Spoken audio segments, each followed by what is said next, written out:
Picture Charlie Kirk accidentally time traveling into ancient Athens and thinking he's walked into the world's first outdoor debate stage.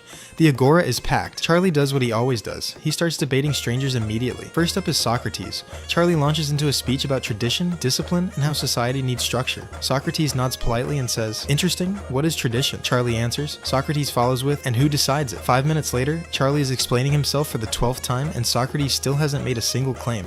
The crowd is loving it. Plato shows up next. He says everything we see is just a shadow of perfect ideas. Charlie actually likes this part. They agree that society needs order, but then Plato says only philosopher kings should rule. Charlie says normal people with strong values should run things. They both say order, but Plato means cosmic brain monarchy and Charlie means culture and institutions. Then Aristotle joins in with a notebook. Charlie talks about human nature and incentives. Aristotle translates it into virtue ethics and says people become what they practice. Charlie says culture shapes behavior. They're kind of agreeing, but using completely different operating systems.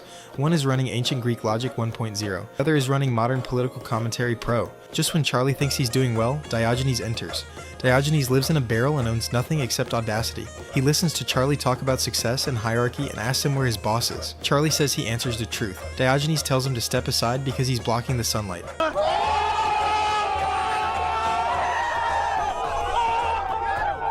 Debate over, barrel guy wins. By the end of the day, Charlie has debated half of Athens and lost an argument to a homeless philosopher with a lamp. He realizes something important. Athens doesn't care how confident you sound. They care how well your ideas survive being poked. Nobody gets canceled. They just get questioned until their argument either stands up or falls apart in public. So what if Charlie Kirk lived in ancient Athens? He'd love the energy, hate the constant questioning, and absolutely dominate the snack economy. He wouldn't be banned. He wouldn't be ignored. He'd be challenged nonstop by men in robes who think arguing is cardio. And the real lesson?